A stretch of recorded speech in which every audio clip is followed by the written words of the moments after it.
না। অথচ আল্লাহর ওলিরা নামাজ ছাড়ে তো দূরের কথা, আল্লাহর ওলিরা একটা ফরজ তো দূরের কথা, একটা মুস্তাহাব পর্যন্ত আল্লাহর ওলিরা ছাড়তে রাজি না, ঠিক কিনা?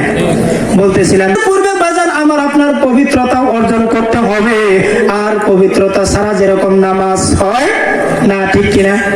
আর নামাজের মধ্যে খুশু খুদু কেমনে অর্জন করবেন? নামাজের মধ্যে খুশু খুদু অর্জন করতে হলে বাজান গো আমার আপনার আত্মশুদ্ধি করতে হবে। জোরে জোরে কই সুবহানাল্লাহ। কি করতে হবে?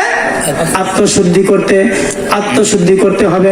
নামাজের মধ্যে যদি বাজান খুশু খুদু চাই, নামাজের মধ্যে যদি হুজুরি কালবে যদি নামাজ আদায় করতে চাই, যে নামাজটা আল্লাহর দরবারে কবুল হবে, এই নামাজটা যদি আমরা চাই, তাহলে বাজান গো আগে আমার আপনার আত্মশুদ্ধি বাজান করতে হবে। জোরে জোরে কই সুবহানাল্লাহ। নামাজের পূর্বে যেরকম ওযু না করলে নামাজ হয় না, নামাজটা যখন বাজান গো যদি হুজুরি কালবে যদি নামাজ আদায় করতে চান, আত্মশুদ্ধি ছাড়া বাজান নামাজটা হুজুরি কালবে হবে না। আল্লাহু আকবার। হক্কানি আল্লাহর ওলিরা এই আত্মশুদ্ধি শিক্ষা দেয়, এই কারণে আল্লাহর ওলিদের কাছে যাইতে হয়। সুবহানাল্লাহ কই। আল্লাহ রাব্বুল আলামিন বলে কোরআনুল কারীমের মধ্যে, বিসমিল্লাহির রহমানির রহিম, ইয়া আইয়ুহাল্লাযীনা আমানু ইত্তাকুল্লাহ, হে দুনিয়ার মানুষ তোমরা আমি আল্লাহকে ভয় করো। কি করো? ভয় করো। আমি আল্লাহকে পাওয়ার জন্য দুনিয়ার জমিনে উসিলা অন্বেষণ করো। সুবহানাল্লাহ কই। কি করো? উসিলা অন্বেষণ করো। এখন আমাদের মধ্যে অনেকেই উসিলা মানতে চায় না, মনে করছে। তার মধ্যে আমি প্রসিদ্ধ দুইজন মুফাসসিরিনে কেরামের বক্তব্য আপনাদের শোনাই।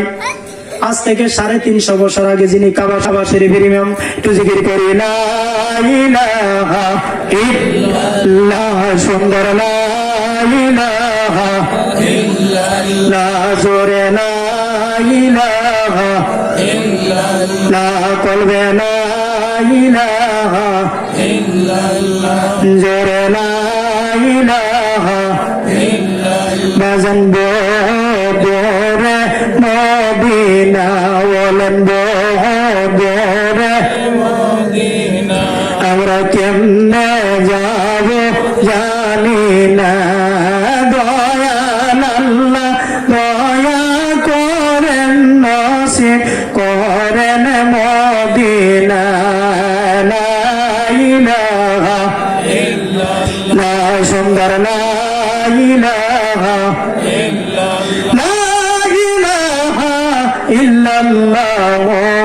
মুহাম্মাদুর রাসূলুল্লাহ সাল্লাল্লাহু আলাইহি সাল্লাম। দুইজন মুফাসসিরিনে কেরামের বক্তব্য আমি আপনাদের শোনাইব। আজ থেকে 350 বছর আগে, কত বছর?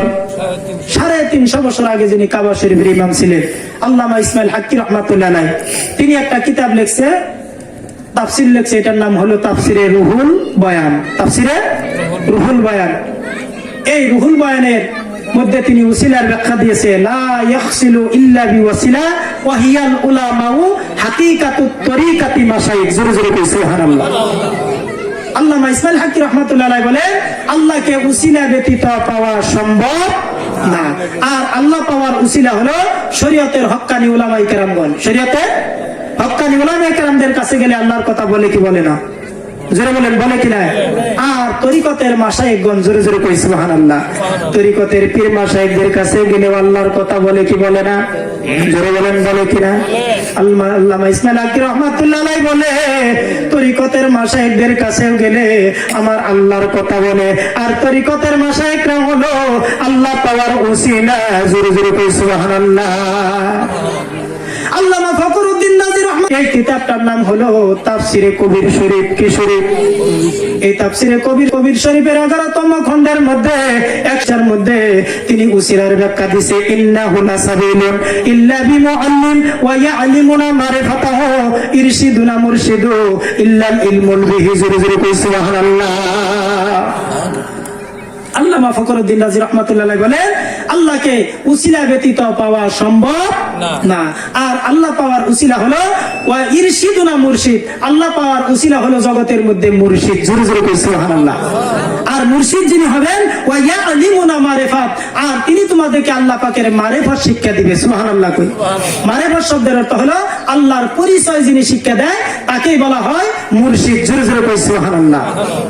এখন অনেকেই বলে কোরআনের মধ্যে কোনো মারিফত নাই, বলে কি বলে না? জোরে বলেন, বলে কি না? অথচ সূরা কাহাফের মধ্যে আল্লাহ রাব্বুল আলামিন মারিফতের বর্ণনা করছে। জোরে জোরে কই সুবহানাল্লাহ। সূরা কাহাফ